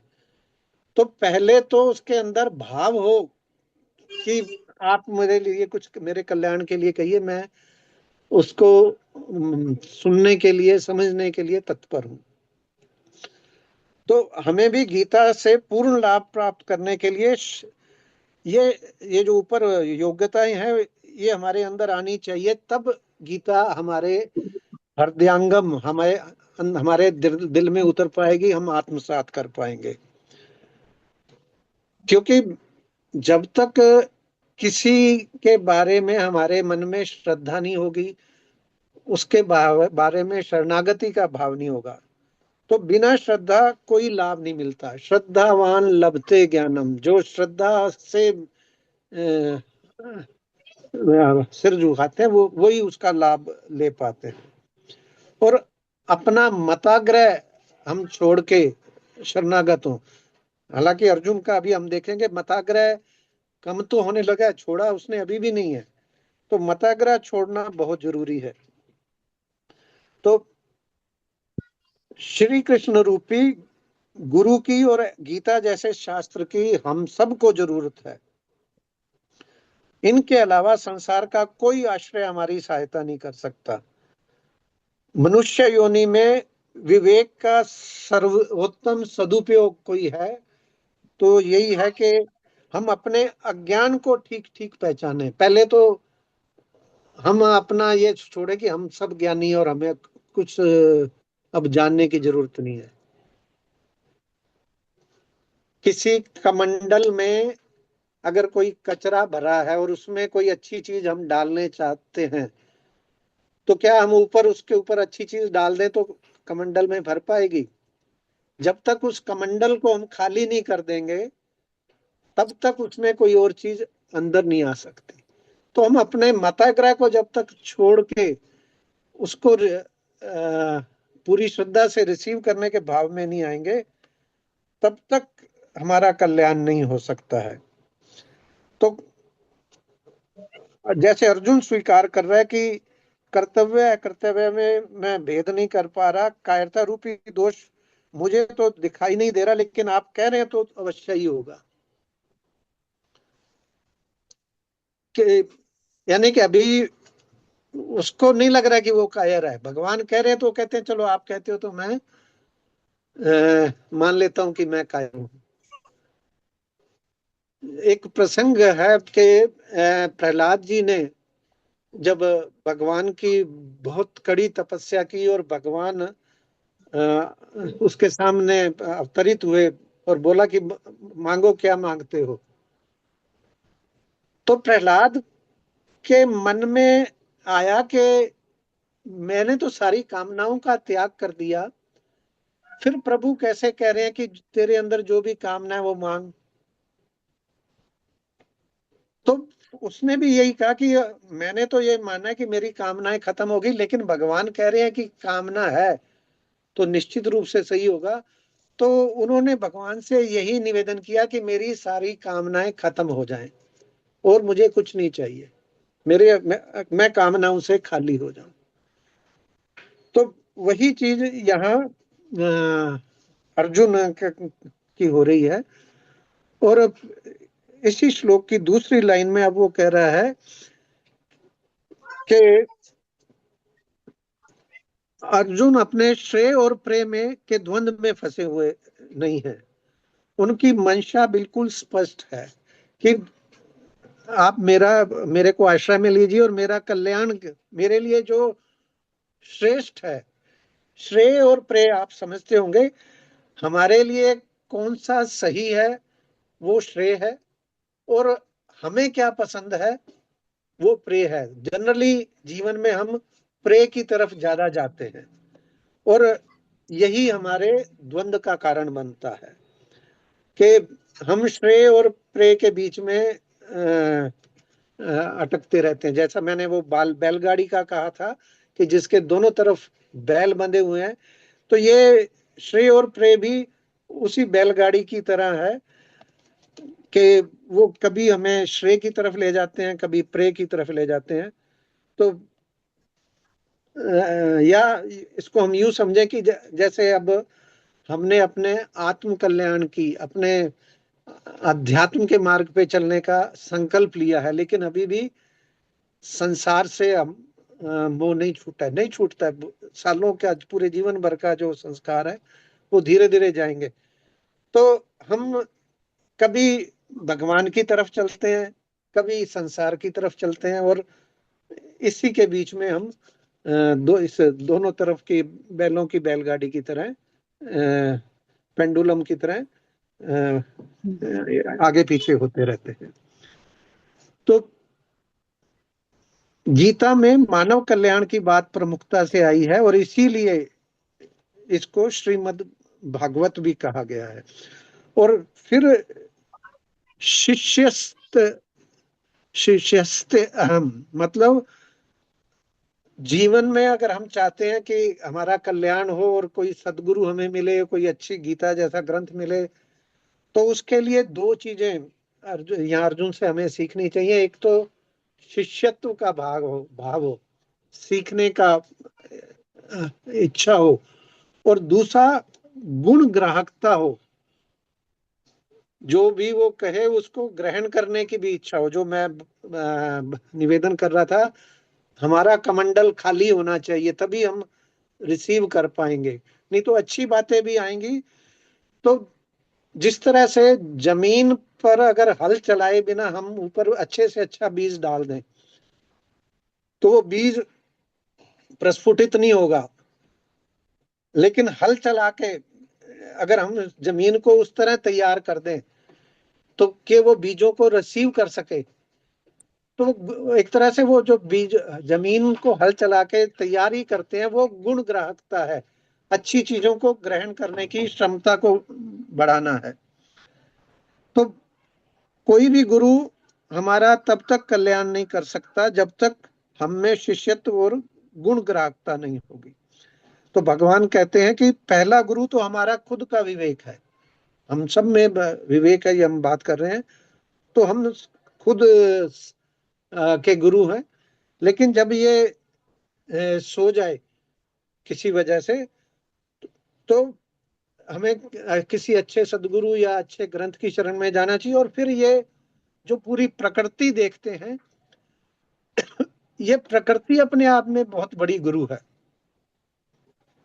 जैसे हम चींटी को देखें तो चींटियां किस तरह से कतारबद्ध होकर डिसिप्लिन में चलती हैं, कैसे मिलकर टीम वर्क काम करती है, ये चींटियों से सीखने की चीज है।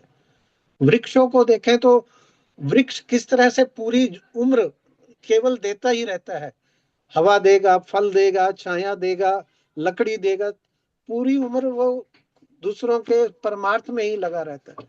तो ये वृक्षों, तो प्रकृति से भी हम हर कण कण से, हर क्रिया से बहुत कुछ सीख सकते हैं। लेकिन तब जब हमारे अंदर गुण ग्राहकता हो, सीखने की इच्छा हो, शिष्यत्व का भाव हो। और इसीलिए कहते हैं जब गुण को ग्राहक मिले तब गुण लाख बिकाए। जब कोई गुण सीखने लेने वाला हो तो वो लाख में बिकता है।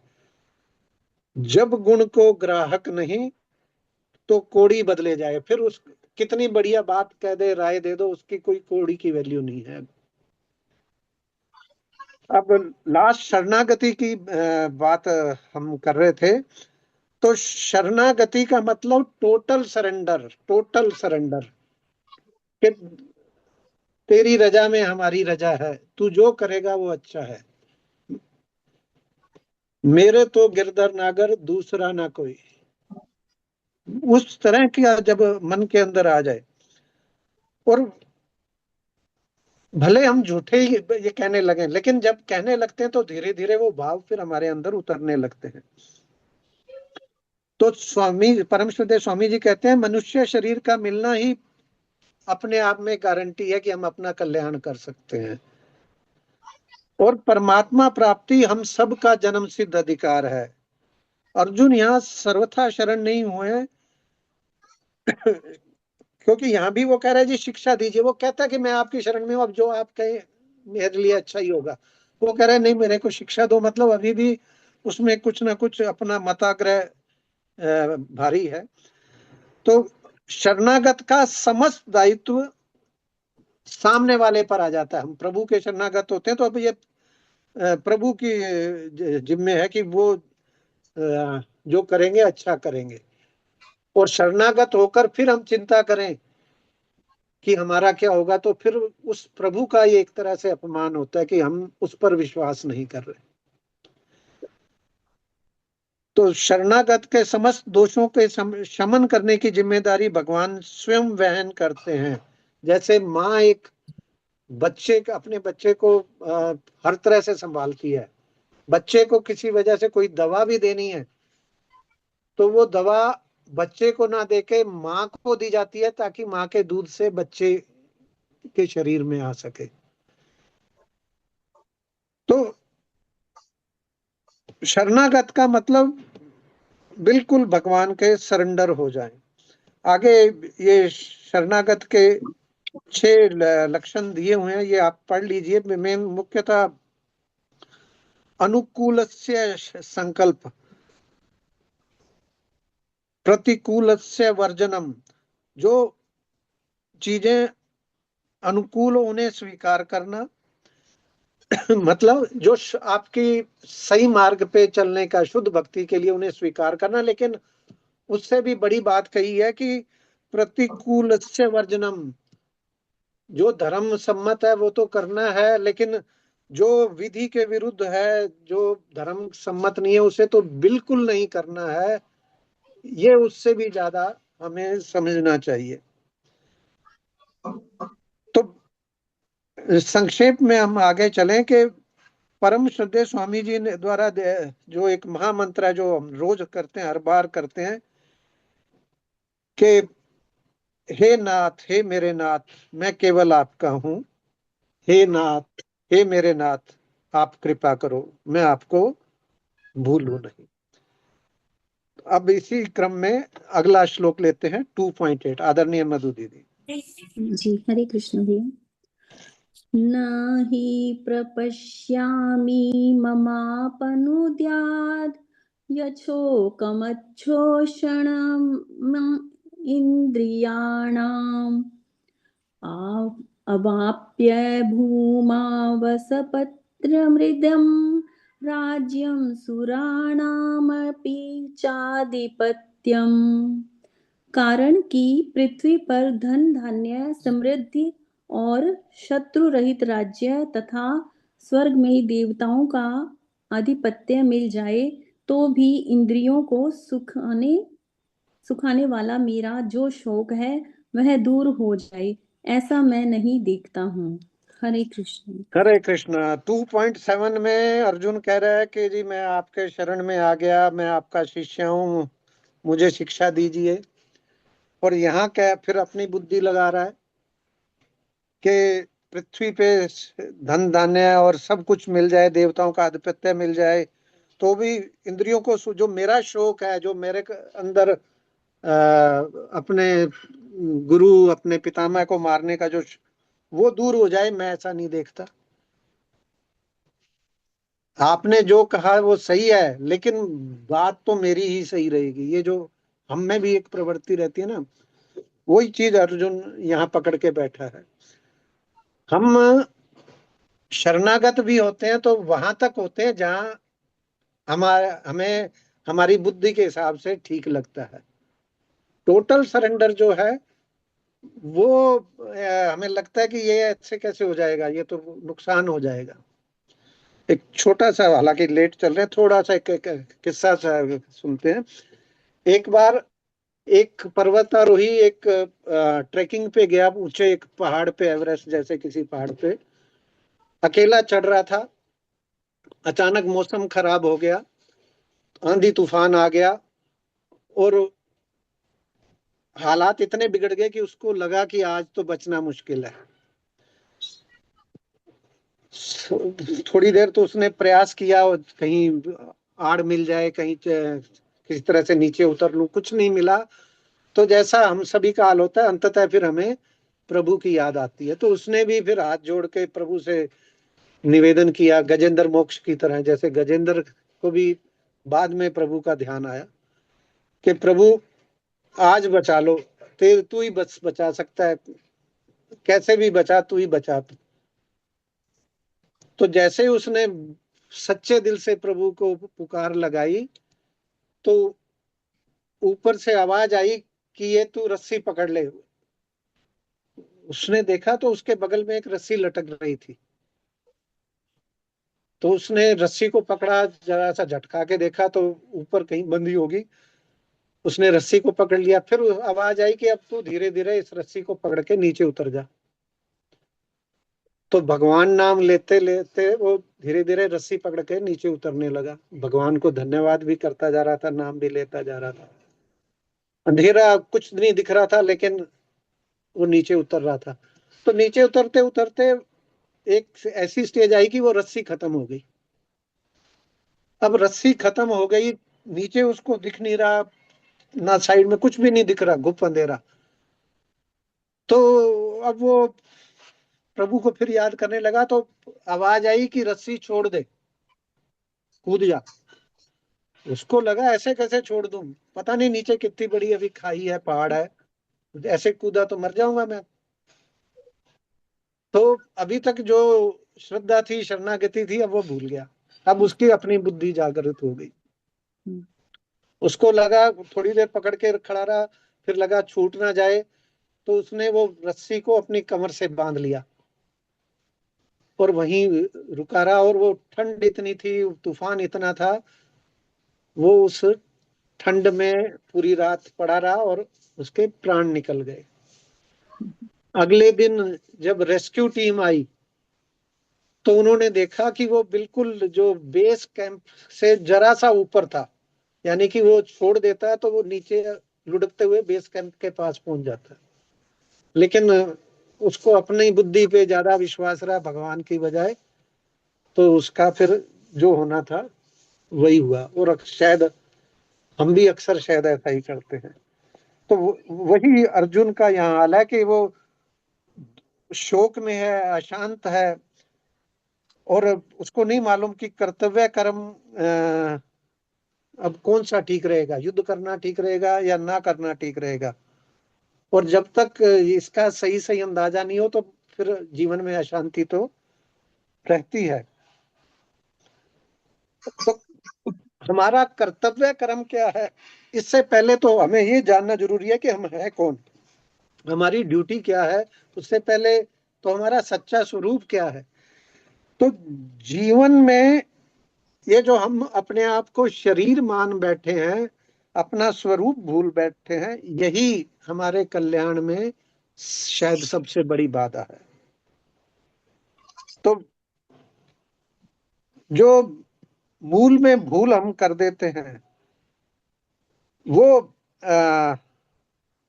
और ये शरीर ऐसा है कि कितने भी सुख भोग लें, कितनी कामनाएं पूर्ण हो जाए, ये कभी शांति नहीं दे सकती। लेकिन जब एक बार अध्यात्म के मार्ग पर चल जाएं, उसकी रजा में हम अपनी रजा मिला लें, तो अपने आप फिर ये भौतिक सुखों से, संसार से वैराग्य आने लगता है।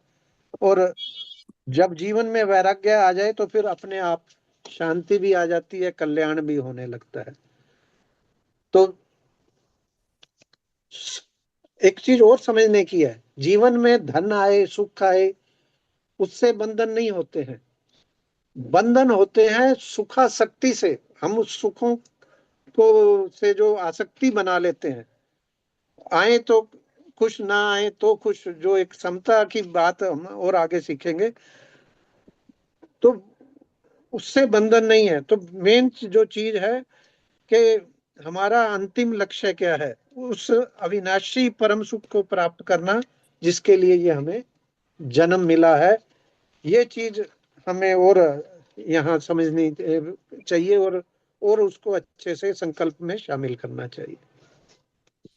अब आगे चलते हैं कि जिज्ञासा के बिना ज्ञानोपदेश करना मानो बिना हल चलाए खेत में बीज डालने जैसा। जैसा हम अभी बात कर रहे थे कि अगर जिज्ञासा नहीं है, गुण ग्राहकता नहीं है, तो फिर किसी को कितने ज्ञान की बात कर लो, कोई फायदा नहीं है। अर्जुन की आयु 85 ईयर है, भगवान श्री कृष्ण की उससे भी ज्यादा है। दोनों बचपन से साथ हैं, लेकिन भगवान ने उसको आज तक उपदेश नहीं दिया। क्यों? क्योंकि अर्जुन में कभी ऐसी जिज्ञासा आई भी नहीं, ऐसा भाव भी नहीं आया। अब अर्जुन पूर्ण रूप से भले शरणागत नहीं हो, लेकिन उनका एक जो भाव जगह है, इसलिए भगवान अब अपना यहाँ से उपदेश शुरू करने वाले हैं। तो संजय क्या कह रहे हैं? श्लोक संख्या 9 और 10 निवेदन 9 और 10 के लिए। भैया मेरा नंबर है। मदर ने वैशाली खुराना दे दी। भैया मेरे पास ना बुक नहीं है, तो अच्छा, पढ़ नहीं पाऊंगी। कोई और पढ़ना चाहेंगे 9 और 10?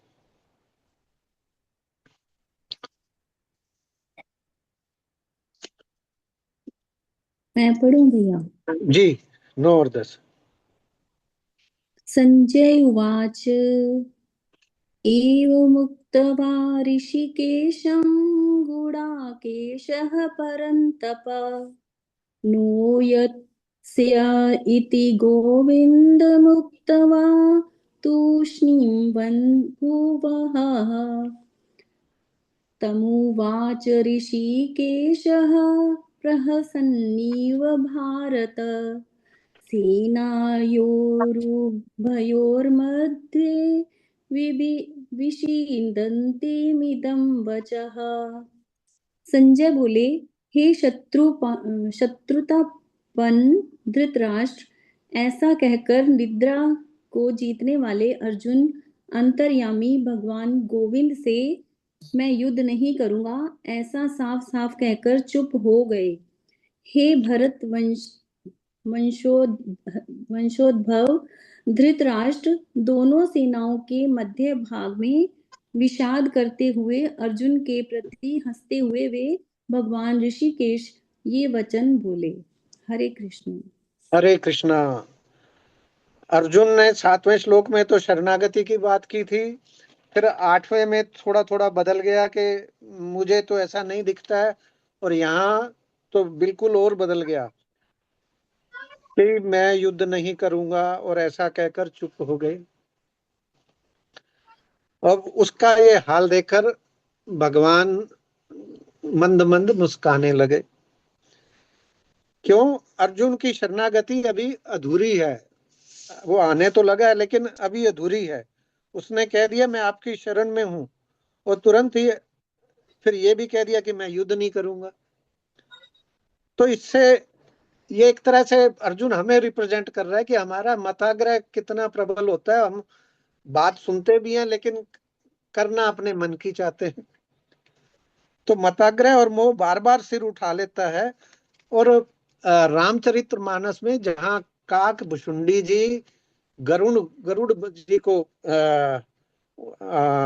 उनका मोह छुड़ाने के लिए कह रहे हैं कि भगवान के भजन बिना कलेश दूर नहीं होते, और श्री राम की कृपा के बिना भगवान की प्रभुता जानी भी नहीं जा सकती। निज अनुभव अब कहूं खगेसा, बिनु हरि भजन न जाई कलेसा। राम कृपा बिनु सुनि खगराई, जानी न जाई राम प्रभुताई। तो भगवान की शरण में जाकर भगवान का नाम जप करने से ही ये सारे क्लेश धीरे धीरे शांत होते हैं, ऐसा रामचरितमानस में कहा है। तो हमें अपना मताग्रह को त्यागना चाहिए और संसार की बजाय अपने अंशी अपने भगवान की तरफ सम्मुख होने का प्रयास करना चाहिए। तो भगवान मुस्कुराते क्यों हैं? कि खुद ही तो वो शरणागत हुए और खुद ही अपना निर्णय सुना रहे हैं। तो जीव के इस द्वंद पे भगवान मुस्कुराते हैं। अब भगवान को तो उसका कल्याण करना है। वो भले झूठ मूठ ही उसने एक बार शरणागति कर ली, लेकिन भगवान ने एक बार हाथ पकड़ लिया तो अब पूरा कल्याण करके ही छोड़ेंगे। और वो भी युद्ध जैसी विषम परिस्थिति में भी भगवान मुस्कुरा रहे हैं। हमें क्या संदेश दे रहे हैं? कि संसार में जितने भी जिम्मेदारियां आए, प्रतिकूलताएं आए, दुख आए, उनमें भी हमें मुस्कुराना सीखना चाहिए। और ये जितनी भी जिम्मेदारियां, दुख, प्रतिकूलताएं, उन्हें जैसे भगवान ने मोर मुकुट की तरह बिल्कुल हल्का मान के ग्रहण किया था, तो हमें भी उसको मोर मुकुट की तरह मानना चाहिए। वो सिर पे है लेकिन सबका समाधान होगा। कुछ भी स्थायी नहीं है, ये भी बदल जाएंगी, इनका भी कुछ ना कुछ हल हो जाएगा। ये तो भगवान समस्त योगों के ईश्वर परम योगी हैं। तो गीता उपदेश शुरू करने से पहले गीता का सार बता रहे हैं कि हर परिस्थिति में मुस्कुराना, आनंदित रहना, चिंता नहीं करना, ये समता में रहना। अब भगवान अपना उपदेश शुरू कर रहे हैं श्लोक संख्या 2.11 से, और अशोच्यान से शुरू कर रहे हैं। तुमने शोक ना करने योग्य, अशोच्यान। और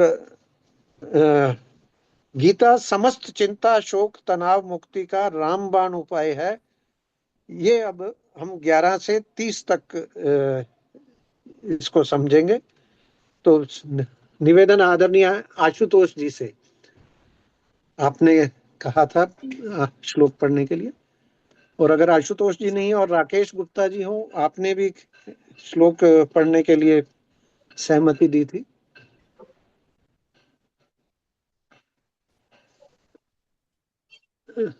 कोई और पढ़ना चाहे?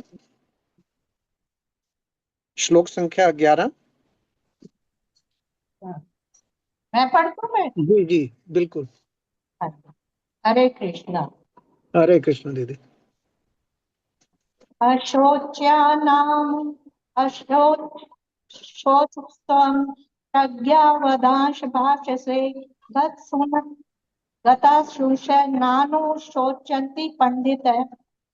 तुमने शोक न करने योग्य का शोक किया है और विद्वता की, पंडिताई की बातें कह रहे हो, परंतु जिनके प्राण चले गए हैं और जिनके प्राण नहीं गए हैं उनके लिए पंडित लोग शोक नहीं करते हैं। हरे कृष्णा। हरे कृष्णा। हरे कृष्णा। भगवान क्या कह रहे हैं अर्जुन को? शोक न करने का योग्य का शोक, और बातें पंडितों जैसी। पंडित किसे कहते हैं? जो सत्य असत्य को समझता हो, जो सही गलत को समझता हो, जिसका विवेक जागृत हो, उसे पंडित माना जाता है। इसीलिए भगवान कह रहे हैं तुम बातें तो बड़ी बड़ी कर रहे हो और जानते कुछ नहीं हो। क्या कुछ नहीं जानते? कि जिनके कह रहे हो कि वो मर जाएंगे, मैं कैसे मार दूं। तो आगे हम विस्तार से समझेंगे कि ना अर्जुन मारने वाला है ना वो मरने वाले हैं, और जिस शरीर से वो मोह कर रहा है वो तो, और यानी कि उसका मोह बिल्कुल झूठा है। तो इसको कैसे समझें कि संसार के दो विभाग हैं, सत्य और असत्य। जो हमने पहले भी चर्चा की, जो नित्य सनातन है वो सत्य है, परमात्मा सत्य है। और जो नाशवान है, जो रोज बदल रहा है, वो संसार है, शरीर है। हम अपना शरीर देखें कि पहले हम बचपन में थे, फिर जवान हुए, बुढ़ापा आया। और साइंस भी कहती है कि हर 6-7 साल में हमारी सारी कोशिकाएं बदल जाती हैं। 6-7 साल में पूरा शरीर बदल जाता है। तो जो लगातार बदल रहा है, लगातार जिसका पतन हो रहा है, उसके लिए क्या सोच करना। और जो अविनाशी है, उसका कुछ बिगड़ नहीं सकता, तो उसका क्या शोक करना। तो इसीलिए शरीर संसार परिवर्तनशील है, इसमें परिवर्तन अवश्यंभावी है। इसलिए जो आया है वो जाएगा, और जो चीज हमें दिख रही है वो बदलेगी। तो उस बदलाव से फिर क्यों डरना? ये मैं शरीर हूं अथवा शरीर मेरा है, यही हमारी गलतफहमी है। इसे हमें तुरंत छोड़ देना चाहिए। बाली के वध के बाद भगवान श्री राम ने उनकी तारा को भी यही बात कही थी। क्षितिजल पावक गगन समीरा, पंच रचित अति अधम शरीरा। जो अपने चर्चे, प्रगटू सो तनु तब आगे सोवा, जीव नित्य के ही लघु तुम रोवा। भी अगर तुझे इस शरीर से प्यार था तो शरीर अभी भी पड़ा है, क्यों फिर काय का शोक कर रही है? और जो शरीर के अंदर था वो चला गया है, तो उसका वो कहीं नहीं गया, उसकी कोई मृत्यु नहीं हुई है, उसने खाली कलेवर बदला है। तो जिसकी मृत्यु नहीं हुई तो उसके लिए क्या शोक करना। अब जो इसका श्लोक का अगली लाइन है, तो जिनके प्राण चले गए हैं और जिनके प्राण नहीं गए हैं उनके लिए किसी के लिए भी शोक नहीं बनता, क्योंकि ये मृत्यु जो हो रही है वो शरीर की हो रही है, और ये शरीर पंच तत्वों से मिलकर बना है, और ये एक दिन इसी पंच तत्वों में इसको विलीन हो जाना है। तो इसके लिए क्या शोक, हमने बेसिकली मूल में ही भूल कर दी है, इसको इस बात को ही समझने में भूल कर दी है कि हम कौन है और शरीर कौन है, और फिर इसके अंदर जो शरीरी है वो कौन है। तो ये बात जिस दिन समझ में आएगी, अपने आप बहुत सारे दुख, बहुत सारे शोक हमारे अपने आप खत्म हो जाएंगे। और यही चीज माता कौशल्या दशरथ की मृत्यु के बाद, और भगवान राम वन चले गए, दशरथ की मृत्यु हुई, तो भरत बिलख रहे थे, तो माता कौशल्या उन्हें समझाती हैं कि राजा दशरथ की मृत्यु शोक करने लायक नहीं, क्योंकि उनका जीना और मरना दोनों राम के लिए था। वो जिए भी राम के लिए और वो मरे भी राम के लिए, तो इसलिए उनके लिए आप शोक मत करो। और सबसे सही तरीका क्या है कि हम अपना जीवन और मरण दोनों लोगों की, समाज की सेवा में लगा दें, तो ये अपने आप जो एक जो हमारे तरह तरह के जो अनुभव होते हैं वो अपने आप खत्म में हो जाएंगे। अब ये इतनी सारी बातें तो हमने कर ली, लेकिन शायद हमें अंदर उस तरह से हम एक्सेप्ट नहीं कर पाते हैं, तो उसको कैसे अनुभव में लाएं। हमारा स्वरूप काल से परे है, सनातन है, आत्मा है, लेकिन ये समझ में नहीं आती, अनुभव में नहीं आती है। तो इसके लिए भगवान अब तितिक्षा रूपी युक्ति दे रहे हैं और तितिक्षा का फल बता रहे हैं। तितिक्षा मतलब समता, सुख दुख में सम रहना, अनुकूलता प्रतिकूलता में सम रहना। और उसका क्या लाभ है, ये अगले 4 श्लोक में समझते हैं। निवेदन आदरणीय विजय शर्मा दीदी से, श्लोक संख्या 12 से 15। हरे हरे कृष्ण कृष्ण, सर। हरे कृष्ण। न त्वविवाहं जातु नासं न त्वं नेमे जनाधिपः न चैव न भविष्यामः सर्वे वयमतः परम।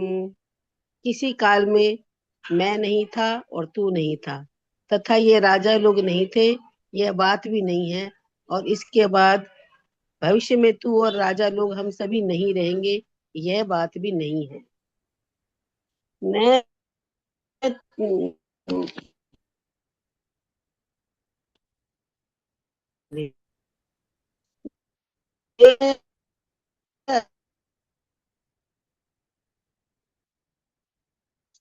आवाज कट रही है दीदी आपसे।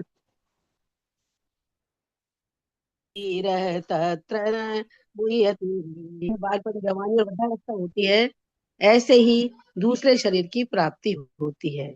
उस विषय में तो धीर मनुष्य मोहित नहीं होता। मात्रा स्पर्शः तु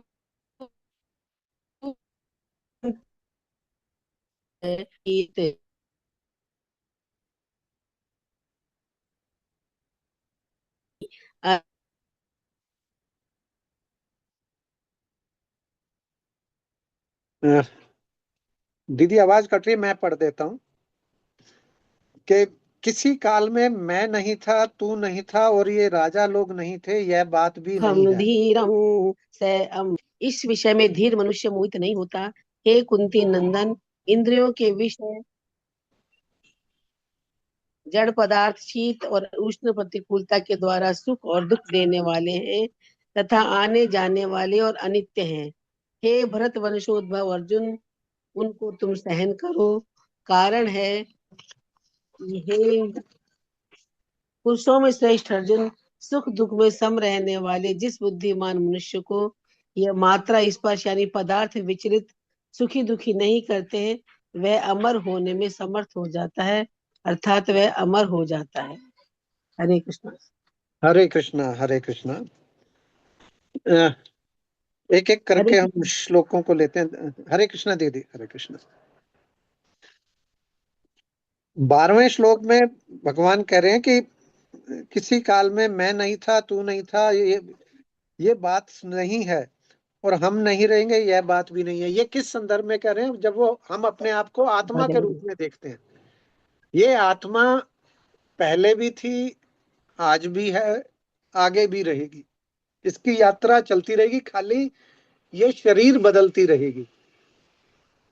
अगर हम शरीर से अपने आप को समझेंगे तब दिक्कत है, लेकिन जब आत्मा से देखेंगे तो हमारा आत्म स्वरूप नित्य है, कालातीत है। इसको आगे श्लोक आएंगे इसी अध्याय में कि इस आत्मा को ना शस्त्र मार सकते, ना इसको अग्नि जला सकती। ये आत्मा का कुछ नहीं बिगड़ता, खाली इसकी यात्रा एक शरीर से अगले शरीर तक चलती रहती है। और हम इस शरीर को अपना स्वरूप मानकर हमें ये जन्म मृत्यु का एक आभास होता है, एक अनुभव होता है। तो शरीर संसार लगातार परिवर्तनों से गुजरता है, और ये 6 परिवर्तन है: जन्म, विकास, पोषण, एक वस्तु से दूसरी वस्तु का निर्माण, क्षय और अंत में मृत्यु।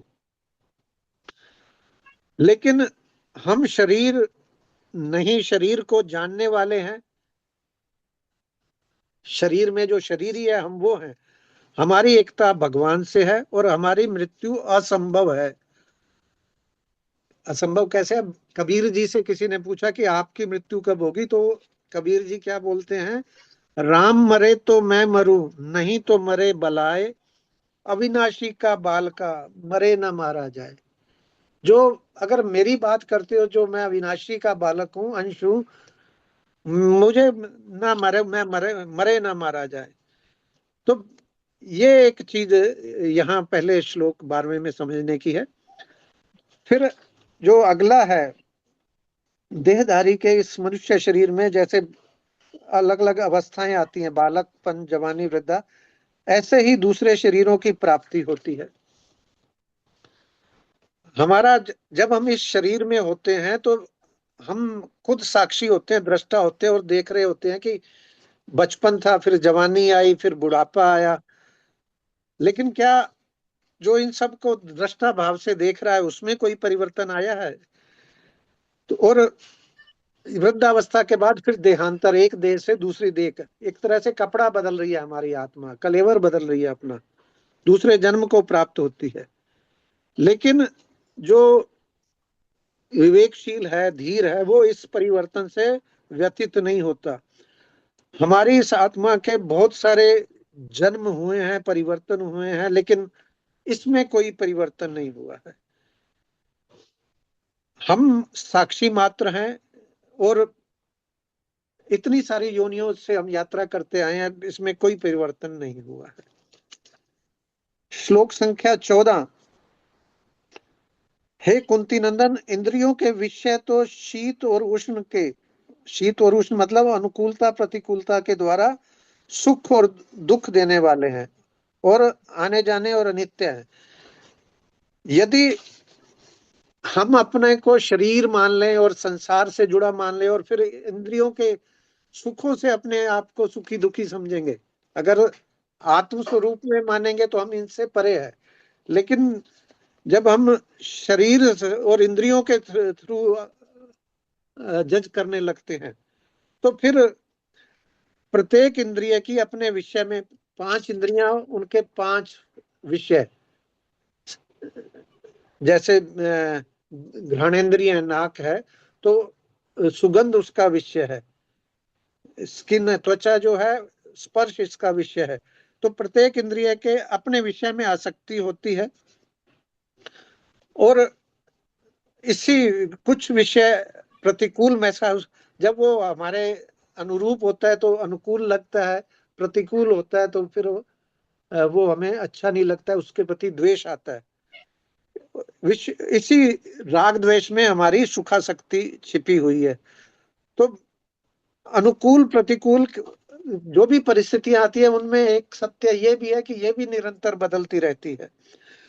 तो अगर इस बात को हम विवेक पूर्वक धारण करेंगे तो ये जब हमें मालूम है कि सुख दुख भी बदलने वाले हैं, तो फिर ये इनमें हम जो परेशान होते हैं, दुख का जो विचलन हमारे में होता है, ये धीरे धीरे कम होने लगेगा।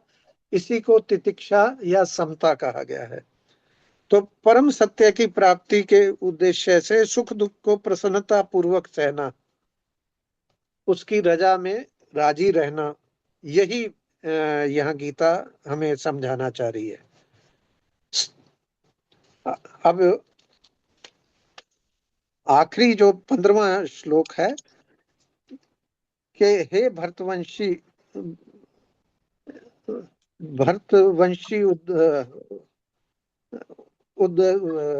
अर्जुन, उनको तुम सहन करो। हे पुरुषों में श्रेष्ठ अर्जुन, सुख दुख में सम रहने वाले जिस बुद्धिमान मनुष्य को ये चीजें विचलित नहीं करते, वह अमर होने में समर्थ हो जाता है। ये अनुकूलता प्रतिकूलता से जो विचलित नहीं होता है, वो समभाव में आ जाता है। और समभाव में आने का मतलब ही अमर हो जाना है, मोक्ष प्राप्त हो जाना है, आत्म स्वरूप को प्राप्त हो जाना है। ये यहाँ भगवान हमें बताना चाह रहे हैं। तो अमरता यानी कि योग की प्राप्ति। ब्रह्मा जी भगवान की स्तुति करते हुए कहते हैं कि प्रभु, जो प्रारब्ध के अनुसार आए सुख दुख को धैर्य पूर्वक सहता हुआ भोगता रहता है और अपने हृदय, वाणी और शरीर से आपको नमस्कार करते हुए ईमानदारी से आपकी कृपा की प्रतीक्षा करता है, वो परम पद का उसी प्रकार अधिकारी हो जाता है जैसे एक पुत्र अपने पिता की संपत्ति का अधिकारी हो जाता है। तो जीवन में प्रतिकूलताएं भी आए तो वो भी भगवान का मंगल विधान समझकर हमें ग्रहण करना चाहिए। जो प्रार्थना सबसे शुरू में हम करते हैं, सुख दुख नहीं जग में, है सिर्फ परिस्थितियां, तो ये खाली प्रार्थना नहीं रहे, ये अनुभव में आने लगेगी तो जीवन फिर अपने आप समता में आने लगेगा। अब श्लोक संख्या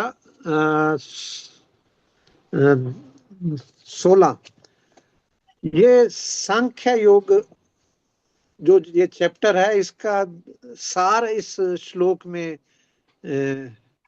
यहाँ भगवान ने हमें बताया कि जब तक देह देही का विवेचन हुआ, उसी को ये जो शरीर और शरीरी, प्रकृति और पुरुष, क्षेत्र क्षेत्रज्ञ, ये कई नामों से हम इसको समझेंगे धीरे धीरे।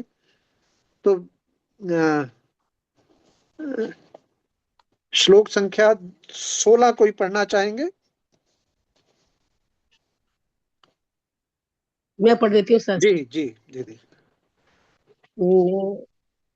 न असतः विद्यते भाव, न अभाव विद्यते सतः, उभयो अपि दृष्टान्तः, तू अनियो तत्वदर्शी भी। असत का तो भाव विद्यमान नहीं है और सत का अभाव विद्यमान नहीं है। तत्वदर्शी महापुरुषों ने इन दोनों का ही तत्व देखा अर्थात अनुभव किया है। हरे कृष्ण। हरे कृष्णा हरे कृष्णा। सत्य असत्य, हमने इसको चर्चा इसी अध्याय में शुरू की है कि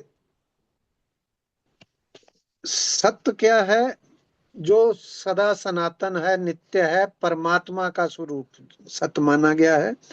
और ये जो शरीर संसार जो हमें दिख रहा है, जो निरंतर बदलता है, नाशवान है, पतन में जाता है, वो असत्य है। जो सत्य रूप में परमात्मा का चेतना जो पूरे प्रकृति में, पूरे जगत में व्याप्त है, वो सब जगह व्याप्त है, विद्यमान है, उसका कभी अभाव नहीं होता। और जो संसार, ये जो कुछ भी हमें दिख रहा है,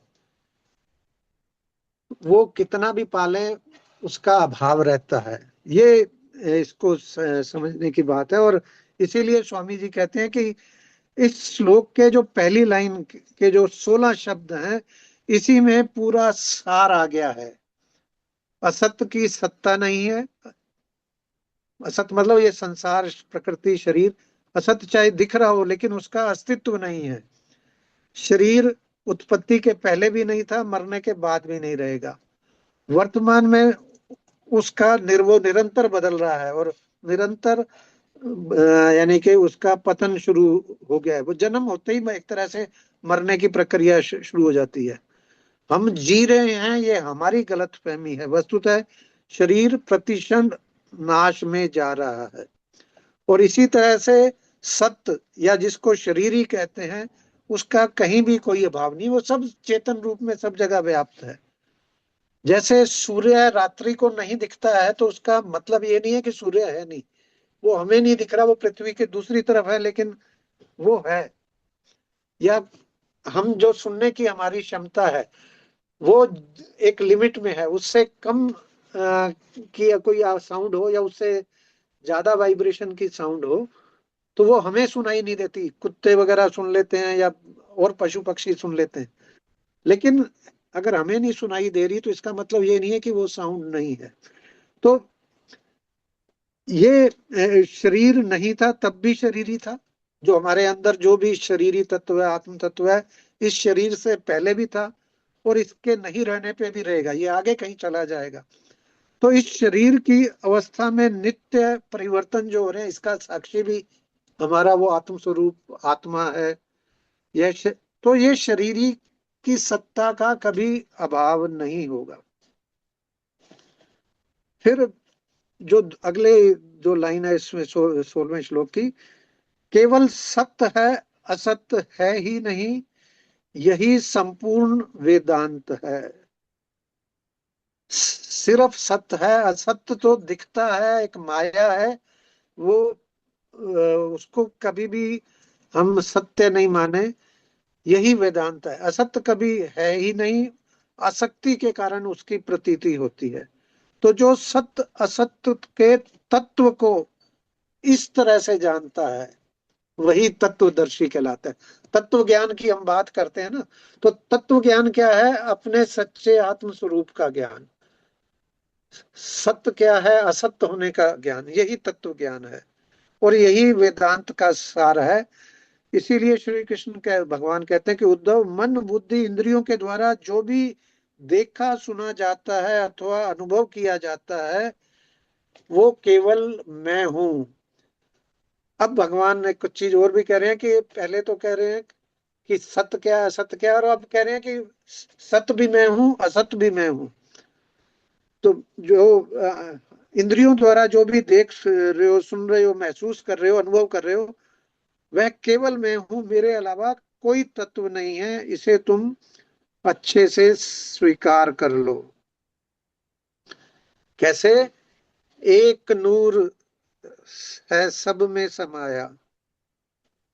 पूरे पूरा जो ये जगत है, वो एक ही नूर से, एक ही चेतना से प्रकाशमान है। ये हम गुरुवाणी में भी सुनते हैं।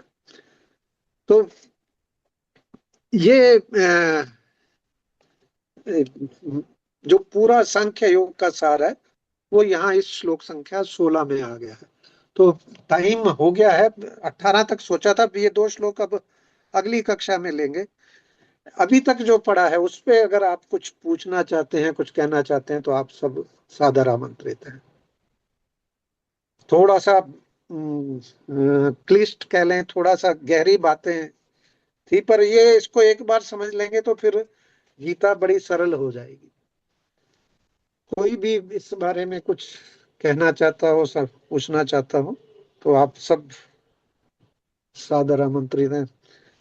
और यह मैं मानूं कि समझ में आ गया है, सबने आत्मसात कर लिया अच्छे से।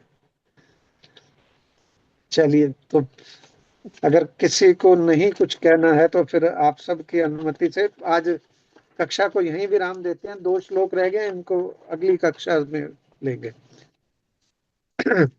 आप सबकी अनुमति से आगे बढ़ते हैं।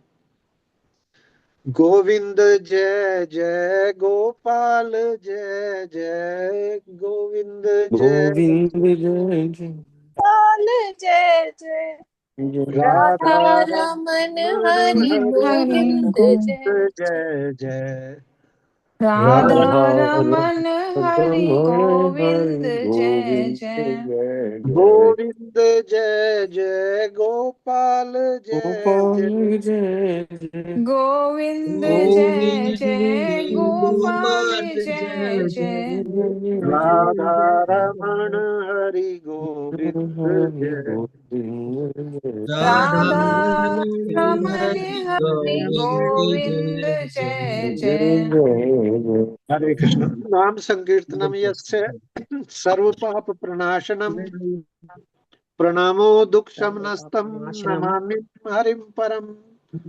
बोलो बांके बिहारी लाल बिहारी लाल की जय जय।